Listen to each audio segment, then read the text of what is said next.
piques mineros o de las divisiones mineras que se encuentran en diferentes regiones de nuestro país. Sin embargo, él hacía esta referencia que podía ser algo muy distinto, sí, muy distinto a lo que ocurrió en aquella ocasión hace ya bastantes años atrás. Acá también el trabajador con quien tuvimos esta entrevista exclusiva hacía una referencia a la distancia que había, por ejemplo, del refugio, a cómo se estaban realizando los trabajos, y también hemos podido conversar de manera extraoficial con otras personas que tienen mucho miedo al querer mostrar su rostro, al querer incluso que les escuchen la voz, porque nos dicen, ponemos en riesgo nuestro trabajo. Es por eso que ellos también dicen, queremos que todo esto se sepa, queremos que se sepa que los caminos tal vez no son de tan fácil acceso, el refugio estaba cerrado, comentan algunos. La declaración que pude recibir yo de un trabajador de división El Teniente, él me decía, el refugio está cerrado desde hace mucho tiempo, más de un año incluso, solamente se abría tal vez para protocolos, para ocasiones de protocolares, ¿no? De ejercicios que se realizan, pero también hablan de que este refugio estaba cerrado porque las menciones que había de algunas personas era que si se tenía esto abierto, se robaban las cosas que estaban al interior. Esa declaración también me mencionaba que el refugio está a una distancia aproximada de 15 minutos caminando, si hablamos de esto en tiempo, que lo más cerca que tenían, por ejemplo, del lugar donde se produce esta explosión, este derrumbe, corregir la palabra, este derrumbe, lo más cerca que había eran tal vez las oficinas, que estaban a unos 5 minutos, tal vez caminando o trotando, ¿cierto?, para poder conseguir algún lugar donde refugiarse. Sin embargo, esto fue tan sorpresivo, tan rápido, que no dio tiempo para que estos trabajadores pudieran arrancar del lugar. Continúa, eso sí, la esperanza de encontrar a estos otros 2 trabajadores que faltan, que siguen buscando los rescatistas. Se están realizando unos puentes también al interior, unos puentes de material muy firme para poder sostener también la estructura y continuar trabajando. Los peritos, tanto de la PDI como de Fiscalía, están al interior también, y lo que están haciendo ellos es ir viendo el avance que van realizando estos rescatistas para posteriormente tomar fotografías, y una vez que los rescatistas y quienes están haciendo las labores de búsqueda encuentren algo, lo que sea, tal vez algún elemento de trabajo o también los mismos trabajadores que han sido encontrados ya hasta el momento, los llevan hasta otro lugar, los trasladan hasta un lugar seguro para poder continuar con estas labores. Se fotografía el sector, que es lo que nos han comentado hasta nosotros hasta el momento, se fotografía la zona, se saca la mayor cantidad de detalles de cómo fueron encontrados estos elementos, estas personas, y continúan con esta labor de búsqueda y rescate de los 12 trabajadores que continúan aún desaparecidos.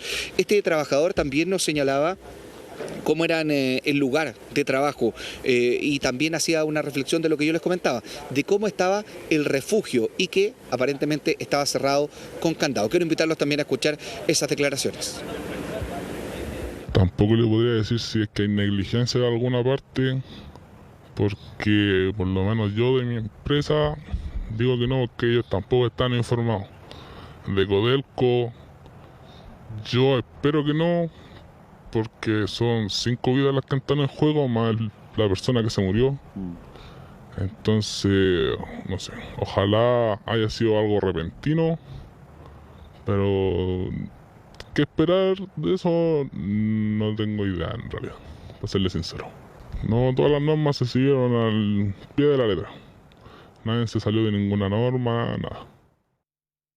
En el nivel, tanto acarreo como subnivel, que es el que nos compete a nosotros, se encontraba un refugio nuevo. Refugio que estaba cerrado con candado hace más de 1 año y medio. Muchas personas me preguntaban si es que tenían agua los chiquillos. Yo lo único que sé decirles es que si ellos tenían agua en la grúa o algo para comer, en el terreno es la manera en la que ellos puedan sustentarse con agua. Los chiquillos pasaron en el socavón sur UP31, ¿cierto? Según la información que todo ha corroborado Codelco, y el refugio se encontraba en socavón central Patilla. ¿Qué quiere decir eso? Que todavía tenían que pasar Luz 2, socavón central, y recién iban a llegar al Zócalo Central para tirar por el Loop 3 incluso. Eso quiere decir que ellos, por lo menos, si es que alcanzaron a arrancar, tienen que caminar unos 10 minutos, 15 minutos fácil. Claro, un testimonio que es muy gráfico, que ayuda ahí a dimensionar cómo trabajan los mineros por un lado, también las características del lugar y sobre lo que decía del refugio, que es algo que contradice la información que se había entregado de manera oficial, que hablaba de 3 refugios en el lugar, pero lo que él dice es que solo había uno y que hace más de 1 año y medio que está cerrado con candado, por las razones que tú decías, Sebastián, y que servía más bien para algo protocolar. ¿Y qué va a ser? Seguramente hay un testimonio que va a ser tomado en cuenta en la investigación a la hora de poder despejar cuáles fueron las causas que estuvieron detrás y ver si es que se logra ahí fijar algún tipo de responsabilidad. Sí, hablando con el propio Luis Núñez, presidente de la Confederación Nacional de Trabajadores Contratistas, le mando un enorme saludo a él, a Héctor, a Rodrigo, a todos los dirigentes sindicales que ayer se acercaron a hablar con nosotros y a explicarnos cosas del funcionamiento de la minería subterránea. Estamos de regreso tras la pausa comercial. Retomamos contacto con Sebastián Poquet para conversar sobre la impresión que nos han comentado varios dirigentes sindicales y este trabajador con el que habló Chilevisión sobre el estado de los refugios que habría habido en la zona del derrumbe. Sebastián, una versión, o al menos 2 versiones. La primera de que estaba cerrado por razones protocolares desde hace muchísimo tiempo. La segunda de que podrían haber estado cerrados porque aún no habían sido recepcionados finalmente por Codelco. Ambas versiones me parece a mí que deberían ser tomadas en cuenta por la Fiscalía, quiero decir, porque con esto hay un antecedente gravísimo a la hora de investigar si es que hubo o no cuasi delito de homicidio, me parece. Claro, recordemos que se está haciendo la investigación y se ha tipificado todo esto como cuasi delito de homicidio. Ayer también en conferencia cuando el presidente Gabriel Boric emite, ¿cierto?, sus palabras, sus comunicados, después de ese suspiro que muchas personas quedaron ahí, ¿cierto?, atentos a lo que iba a decir, porque se pensaba incluso que cuando él hablara iba a entregar alguna información oficial respecto de lo que ocurría con el rescate de estas personas, con la búsqueda del rescate de estos trabajadores. Sin embargo, no fue así. Y claro, todavía hay solamente una versión, que es la versión oficial, la información o la versión que entrega Codelco, porque recordemos también, acá los trabajadores no eran de Codelco, eran subcontratados por otra empresa que le presta los servicios a la minera estatal. Sin embargo, ellos, por ejemplo, lo que tenemos entendido nosotros, todavía no dan declaraciones, todavía no son citados, por ejemplo, tal vez los jefes o otros trabajadores que estaban incluso en ese turno a prestar declaraciones como testigos de lo que ocurrió. Entonces, por eso es súper importante que se tomen todas las versiones posibles por parte de la Fiscalía, del Ministerio Público, no quedarse solamente con uno. ¿Por qué? Porque, claro, esta versión oficial habla de los refugios y todo, pero también está la otra versión, que es de la versión de los trabajadores que están al interior, la versión de estos trabajadores que incluso mencionaba él, uno sabe cuándo entra al turno, pero no sabe si va a salir o no sabe cuándo va a salir. La versión también que tenemos nosotros es que efectivamente son 3 los refugios que están, pero en este nivel donde ocurre el accidente, en el nivel y en el sector llamado Andesita, ¿cierto? Ahí solamente había un refugio y se trataba de este refugio que estaba con llave, que estaba cerrado. ¿Por qué? Por lo que ya mencionábamos con anterioridad. Ahora las labores han continuado, no han parado, no se han detenido desde que habría ocurrido el accidente. Claro, en primera instancia, de hecho, nosotros también el día jueves por la tarde, noche, cuando nos enteramos del accidente, muchos incluso dijeron un accidente producto del temblor. Bueno, esperemos que pronto puedan rescatar a estos trabajadores. Pero sin embargo, con el pasar de las horas ya nos fuimos enterando de más cosas, de más información.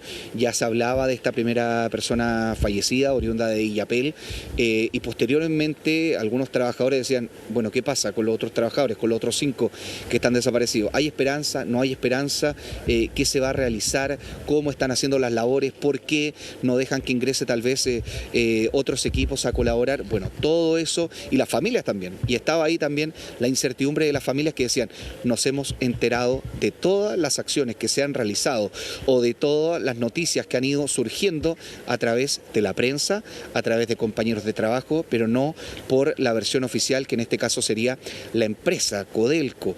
Y el día viernes por la tarde, ya por la noche, podríamos decir, fue el punto cuando se logra reunir a todas las familias o a gran parte de ellas, estamos hablando de esposas, padres, madres, y se les entrega de manera oficial una versión, los mantienen a todos reunidos también para poder prestarles contención, y es así como se ha ido entregando toda esta información de una manera directa, primero a las familias y posterior a los medios para que entreguemos también las diferentes informaciones. Los puntos de prensa han sido algunos, por qué no decirlo, mediáticos. ¿En qué sentido? En que en el primer punto de prensa se dijo, y se ha dicho también en los otros que han ocurrido, ¿no? Se va a entregar una vocería, no se van a aceptar preguntas.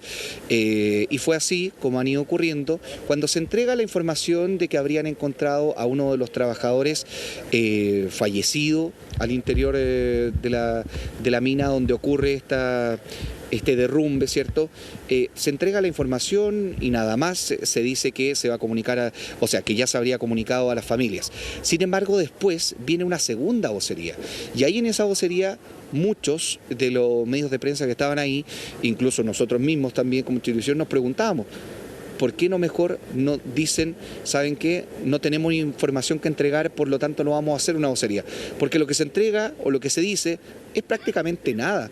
Dicen que continúan con las labores, pero no hablan de avance, no permitieron, por ejemplo, realizar preguntas. Quien incluso entrega ahí o acepta algunas preguntas y responde muy amablemente es el gobernador regional de O'Higgins, que se ha puesto también a disposición de los medios, que ha entregado información, pero quienes responsablemente están a cargo, ¿cierto?, de todo esto, no entregaron mayores informaciones. Posterior a esto, ya durante la madrugada, cerca de las 2 de la mañana, 2:30, ya se tenía conocimiento de estos otros 2 trabajadores ya entregando la información de nombres, apellidos, a quién correspondían, y es por eso que ya sabemos que 3 fueron encontrados o han sido encontrados hasta el momento fallecidos. Sin embargo, hay esperanza todavía. Se espera por los 2 trabajadores más de 31 y 33 años, Jan Miranda y Moisés Pavese, y hablaban de la esperanza que hay todavía algunos compañeros de trabajo y personas que se acercaron a esta velatón y que también emitieron algunas declaraciones. Por lo menos yo que conozco el lugar, yo no pierdo la esperanza, en realidad, ¿para qué lo voy a mentir? Yo tengo toda la fe de que ellos estén vivos, sea como sea, que estén vivos, que se hayan escondido, no sé, bajo la grúa, o que se haya desmoronado solamente hacia el exterior y no hacia el interior de donde estaban ellos. Entonces, claro, él hablaba y esa entrevista fue ayer cerca de las 2 de la tarde, cuando no se tenía información de ninguna otra cosa de lo que ya hemos ido hablando. Sin embargo, él también piensa y se refiere a cómo cree que van a seguir los trabajos, no tan solo el trabajo de búsqueda, rescate, sino que cómo va a seguir todo una vez que pase toda esta situación del accidente. Bueno, ahí no les sabría explicar porque obviamente uno va a entrar con miedo a trabajar, eso no creo que nadie se lo discuta. Va a estar más pendiente a algún sonido, a alguna quemada, a cualquier cosa en realidad.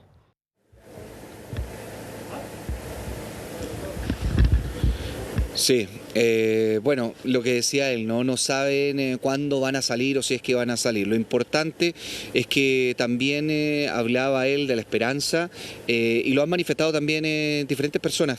De hecho, nuestro camarógrafo Claudio Linero acá nos va a ayudar a mostrar parte de lo que queda de la velatón que se comenzó ayer y, por ejemplo, esta es la única velita que sigue prendida, sigue encendida, como una pequeña llama de esperanza para las labores que siguen, continúan y esperemos que den buenos resultados que sean favorables para las familias y que también terminen, ¿no?, con esa angustia que muchos de ellos han ido teniendo durante estas últimas horas, durante estos últimos días desde que ocurrió el derrumbe al interior de la división El Teniente acá en la región de O'Higgins. Rafa Sole. Sí, siguen todavía con fe. Mucho se ha hablado aquí de la familia minera, de cómo todos ellos se han dado apoyo, mantienen todos estos lazos de amistad y se han mantenido unidos ante una tragedia como esta en la que a pesar de todo no pierden las esperanzas. Muchas gracias, Sebastián. Ya volvemos contigo. Ahora nos trasladamos hasta el Servicio Médico Legal en Rancagua.